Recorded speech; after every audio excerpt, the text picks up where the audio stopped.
할렐루야. 네, 한 주간을 시작하는 일상에서의 월요일, 그 시간을 하나님께 나와 예배하시는 3일의 성도님들을 환영하고 축복합니다. 참 잘 오셨습니다.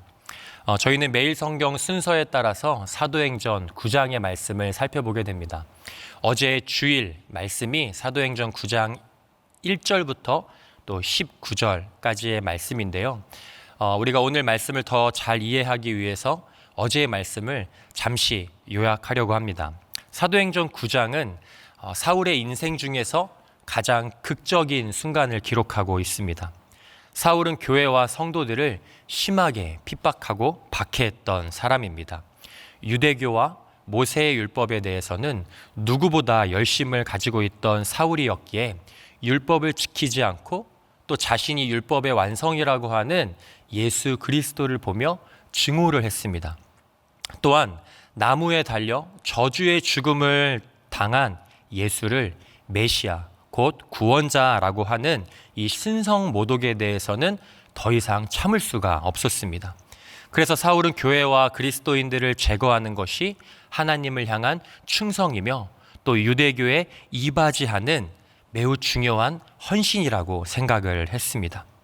위협과 살기가 등등한 사울은 대제사장에게 가서 다메섹의 여러 회당으로 가져갈 공문을 요청했습니다. 체포 영장과도 같은 이 공문을 통해서 이 다메섹 지역에 있는 그리스도인들을 잡아다가 예루살렘으로 데리고 와서 형벌을 받게 하려고 했던 것입니다. 사울과 일행이 다메섹에 가까이 도착했을 때 정오쯤 태양보다 더 크고 강력한 빛이 사울을 비치게 됩니다. 사울은 땅에 엎드려졌고 하늘로부터 울리는 음성을 통해 부활하신 예수 그리스도를 만나게 됩니다. 예수님은 사울에게 다메섹 시내로 들어가라고 하셨고 앞으로 해야 할 일에 대한 안내자로 아나니아를 준비하셨습니다. 영광의 빛으로 잠시 시력을 잃게 된 바울은요, 3일 동안 보지 못하고 먹지도 마시지도 않았다라고 성경은 기록하고 있습니다. 그렇다면 식음을 전폐한 바울이 3일 동안 무엇을 하고 있었을까요? 지난날 하나님을 위하여 충성했던 모든 것이, 모든 헌신이 결국 하나님을 대적하는 죄인 중에 괴수였다라는 것을 깨달았을 것입니다. 그래서 지난날 모든 행동들을 살펴보면서 철저히 하나님 앞에 무릎 꿇고 엎드려 눈물로 회개를 했을 것입니다. 사울은 아나니아의 안수를 통해 다시 앞을 보게 되었습니다. 새롭게 눈을 뜬 사울은 온 세상이 이전과 다르게 보였습니다. 이제는 예수를 그리스도로 고백하며 세례를 받았고 음식을 먹으며 기력을 회복했습니다. 다메섹에 있던 제자들과 며칠을 함께한 후에 즉시로 회당에 가서 복음을 전했습니다. 사울이 시간을 지체하지 않고 즉시로 회당에서 복음을 전한 것은 그에게 새로운 사명이 주어졌기 때문입니다. 우리 함께 사도행전 9장 15절을 읽겠습니다. 네, 시작. 주께서 이르시되 가라. 이 사람은 내 이름을 이방인과 임금들과 이스라엘 자손들에게 전하기 위하여 택한 나의 그릇이라. 이것이 사울에게 하나님께서 주신 새로운 사명인 것입니다. 사울은 하나님께서 새롭게 주신 사명을 감당하기 위해 자신의 생명조차 조금도 귀한 것으로 여기지 아니했습니다. 주 안에서 새롭게 태어난 사울은 하나님이 부르시는 그날까지 주의 복음을 전하고 교회를 세워가는 것에 주저하지 않았습니다. 어디라도 즉시로 주님이 부르시는 그곳으로 사울은 나아갔습니다. 우리도 하나님께서 허락하신 사명을 감당하는 일에 주저하지 않기를 축복합니다. 하나님께서 나에게 말씀하셨다면 선교지로, 예배의 자리로, 또 주의 말씀을 가지고 나누는 교제의 장으로 여러분들이 즉시로 나아가시길 주 예수 그리스도의 이름으로 축복합니다. 사울이 다메섹 회당에서 전한 복음은 예수는 하나님의 아들이시다라는 것입니다. 사울은 부활하신 예수님을 만났을 때 예수님이 하나님의 아들이시며 메시아, 곧 구원자이심을 깨닫게 되었습니다. 복음서에서 예수님은 직접 자신이 하나님의 아들이심을 말씀하셨습니다. 요한복음 3장 16절과 17절을 우리가 함께 읽도록 하겠습니다. 시작. 하나님이 세상을 이처럼 사랑하사 독생자를 주셨으니 이는 그를 믿는 자마다 멸망하지 않고 영생을 얻게 하려 하심이라. 하나님이 그 아들을 세상에 보내신 것은 세상을 심판하려 하심이 아니요 그로 말미암아 세상이 구원을 받게 하려 하심이라. 독생자를 주셨고 또 그 아들을 세상에 보내신 것, 곧 하나님의 아들이 예수 그리스도라는 것을 말씀하셨습니다. 예수님은 아들로서 하나님을 아버지라고 불렀고요. 하나님도 역시 예수님을 아들이라고 인정하셨습니다. 그래서 세례 요한은 예수님이 하나님의 아들이라고 증언했고 심지어 귀신들조차도 예수님이 하나님의 아들이라는 것을 시인했는데요. 우리 누가복음 4장 41절을 함께 읽겠습니다. 시작. 여러 사람에게서 귀신들이 나가며 소리질러 이르되 당신은 하나님의 아들이니이다. 예수께서 꾸짖으사 그들이 말함을 허락하지 아니하시니 이는 자기를 그리스도인 줄 알미러라. 예수님이 하나님의 아들이시다라는 것은요, 예수님을 따르는 모든 제자들의 신앙 고백의 핵심입니다. 또한 요한이 요한복음을 기록한 목적이기도 한데요. 우리 마지막으로 요한복음 20장 31절을 함께 읽도록 하겠습니다. 오직 이것을 기록함은 너희로 예수께서 하나님의 아들 그리스도이심을 믿게 하려 함이요 또 너희로 믿고 그 이름을 힘입어 생명을 얻게 하려 함이니라. 아멘. 우리의 신앙도 역시 마찬가지입니다. 예수가 하나님의 아들 곧 그리스도이심을 저와 여러분들이 함께 믿는 것입니다. 사울은 가말리알 문화에서 율법의 엄한 교육을 받은 자로서 율법에 관하여서는 누구보다 탁월한 지식을 가지고 있었습니다. 그러나 영적인 눈이 닫혀서 율법이 말하고 있는 예수님을 깨닫지 못했죠. 그러나 부활하신 예수님께서 사울을 만나주시고 또 그의 눈이 새롭게 떠지게 되면서 이제는 예수님이 하나님의 아들이시며 자신을 그리고 선택하신 백성을 죄에서 구원할 구원자이심을 깨닫게 되었습니다. 회당에서 사울이 전하는 복음으로 인하여 유대인들은 혼란을 겪게 되었습니다.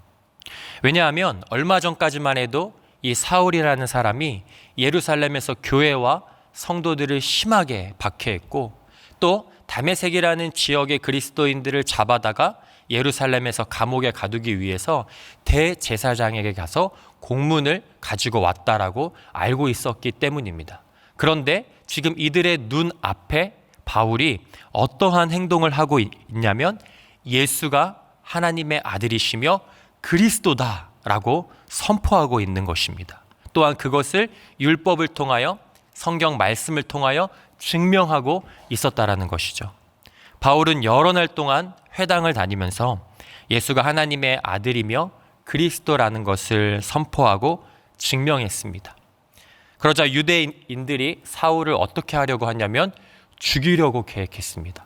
병행 본문과도 같은 사도행전 22장을 보시면 20절에 이렇게 기록되어 있습니다. 제가 읽겠습니다. 또 주의 증인 스데반이 피를 흘릴 때에 내가 곁에 서서 찬성하고 그 죽이는 사람들의 옷을 지킨 줄 그들도 아나이다. 예전에 사울은 스데반을 죽이는 일에 가담을 했었습니다. 누구보다 그 일에 앞장섰던 사람이 사울이었던 것이죠. 그러나 이제는 자신이 스데반처럼 복음을 전하는 것 때문에 죽을 위기에 처했다라는 것입니다. 유대인들은 사울을 잡아다가 죽이기 위해서 밤낮으로 성문을 지켰습니다. 이 표현은 바울이 그곳을 절대 빠져나갈 수 없다라는 것이죠. 이대로라면 사울은 죽을 수밖에 없으나 누가 사울의 생명을 지키시고 인도하고 계시죠? 바로 하나님이십니다. 하나님께서 사울을 지키시고 보호하고 계셨습니다. 하나님께서는 유대인들의 계획을 알게 하셨고 또한 제자들을 통해서 피할 길을 열어주셨습니다. 사울은 자신의 제자들의 도움을 받아서 밤중에 큰 광주리를 타고 성을 빠져나오게 됩니다. 사울은 예루살렘을 떠났다가 3년 만에 예수님의 증인이 되어 돌아왔습니다. 그러니까 대제사장의 공문을 받아서 다메섹으로 가서 일어난 일이 3년이라는 시간이 걸렸던 것입니다. 3년의 시간이 지나서 다시 예루살렘에 들어왔을 때 사울은 기쁨과 감격을 가지고 예루살렘에 있는 제자들하고 교제하기를 원했습니다. 그러나 당시 예루살렘에 있던 제자들은요, 사울의 변화를 알지 못했을 뿐만 아니라 사울이 그동안 했던 박해, 핍박, 잔인한 행동들 때문에 오히려 사울을 두려워하고 있었습니다. 이런 상황에서 중재자 역할을 한 사람이 바나바입니다. 위로의 아들이라는 뜻을 가진 이 바나바가 사울이 다메섹으로 가는 길에 부활하신 예수님을 만나고 또한 오랜 시간 동안 그곳에서 복음을 전했다라는 것을 알고 있었습니다. 그래서 바나바가 적극적인 중재로 말미암아 사울과 예루살렘에 있는 제자들이 서로 소통하고 그리스도의 사랑으로 교제를 나누게 되었습니다. 사울은 헬라파 유대인들이 출입하는 회당을 다니며 복음을 전했습니다. 29절을 보시면 사울이 말하며 변론하니 그들이 사울을 죽이려고 했다라고 기록하고 있습니다. 사울은 자신이 배운 구약 성경에 대한 탁월한 지식을 가지고 있었을 뿐만 아니라 이제부터는 성령께서 주시는 지혜로, 성령께서 주시는 은혜로 말미암아 더욱더 예수가 하나님의 아들이시며 그리스도라는 것을 탁월하게 증명했습니다. 누구보다 확신을 가지고 복음을 전했다라는 것이죠. 헬라파 유대인들은 논쟁에서 사울을 이길 수가 없었습니다. 그러자 그들이 했던 한 가지의 방법은 스데반처럼 사울도 죽이려고 계획을 한 것입니다. 29절 하반절에 보시면 죽이려고 힘쓰거늘 이라는 이 말은요, 지속적으로 여러 번 시도를 했다라는 뜻입니다. 사울은 계속해서 생명의 위협을 받게 되지만 역시 여전히 하나님께서 사울을 보호하셨고 또한 형제들을 통해 피할 길을 열어주셨습니다. 그 어떠한 상황과 환경에서도 고난과 좌절 속에서도 하나님께서 선택하신 백성은 끝까지 그 사명을 이루기 위하여 목숨을 지키시고 그 길을 인도하십니다. 이것이 담임 목사님을 통해서 강단에서 선포되어진 성도의 견인이라는 것입니다. 저와 여러분들도 마찬가지입니다. 하나님께서 그 일을, 하나님께서 허락하신 사명을 감당하기 위해서 때로는 물질적인 어려움, 관계의 어려움, 건강의 어려움, 또 예기치 못한 자신만의 어려움이 찾아올 때 여러분들 낙심하지 마시고 좌절하지 마십시오. 하나님께서 여러분들을 통하여 하나님의 나라가 이 땅 가운데 이루어지는 것을 이루어 가십니다. 한 주간도 하나님께서 허락하신 그 사명을 이루어가는 길에 저와 여러분이 더욱더 용기 내고 하나님을 신뢰하고 더 사랑했으면 좋겠습니다. 사울이 예루살렘을 떠나 다소로 가게 되면서 헬라파 유대인들과의 충돌은 자연히 감소되었고 교회에는 평안의 시기가 되었습니다. 본문 31절을 우리 마지막으로 함께 읽겠습니다. 그리하여 온 유대와 갈릴리와 사마리아 교회가 평안하여 든든히 서가고 주를 경외함과 성령의 위로로 진행하여 수가 더 많아지니라. 성도들이 주를 경외하고 성령의 위로로 인하여 교회는 든든히 세워져 가고 그 수가 많아졌습니다. 지금까지 수많은 순교와 박해가 교회 안에 있었지만 또 성도들의 삶 가운데 있었지만 하나님께서는 교회를 보호하시고 성도를 보호하십니다. 하나님은 역사의 주관자이시며 교회의 주인이십니다. 저와 여러분의 유일한 주인이 바로 하나님이신 것입니다. 이 시대 가운데 교회가 가져야 할 가장 중요한 태도, 저와 여러분이 가장 중요하게 가져야 될 태도는 바로 하나님을 경외하는 것입니다. 그렇다면 하나님을 경외하는 것이 무엇일까요? 오늘 사울의 삶을 통해 우리는 알 수 있습니다. 사울이 죽는 그 순간까지 사명을 감당할 수 있었던 것은 무엇이냐면 말씀을 기억했습니다. 자신에게 말씀하신 그 음성을 기억했습니다. 구약 성경에 기록되어진 그 말씀을 기억했습니다. 또한 말씀이 육신이 되어 하나님의 나라를 선포하신 그 모든 말씀을 기억했습니다. 두 번째로는 그 말씀으로 살아냈습니다. 여러분, 말씀으로 살아내셔야 합니다. 모든 환경이 살아갈 수 있는 환경이기 때문에 살아가는 것이 아닙니다. 살아갈 수 없는 상황과 환경 가운데에서도 우리는 말씀으로 살아내야 합니다. 그것이 저와 여러분의 특권이며 또한 사명인 것입니다. 그리고 마지막 세 번째는 말씀으로 버티는 것입니다. 여러분 한번 해보십시오. 하나님이 이기시나 아니면 세상이 이기나. 결국 하나님의 말씀대로 주님이 다시 오시나 다시 오시지 않나. 여러분 때로는 이 말씀을 가지고 하나님과 한번 씨름을 해보십시오. 적어도 저는 이 자리에 서 있을 수 있는 것은 하나님의 말씀으로 버텼기 때문입니다. 지금도 목회자로서, 가장으로서, 남편으로서, 또 아빠로서 말씀으로 버텨내고 있습니다. 말씀이 아니면 절대 버틸 수 없는 제 삶과 이 시대 가운데 여러분들이 주님 오시는 그날까지 끝까지 말씀으로 버텨내시며 충성하시기를 축복합니다. 이것이 하나님을 경외하는 것입니다. 말씀을 기억하고 말씀으로 살아내며 말씀으로 버티는 것. 세상에 조롱하는 소리와 유혹 속에도 하나님을 경외하며 사명자로 삶을 살아가는 것.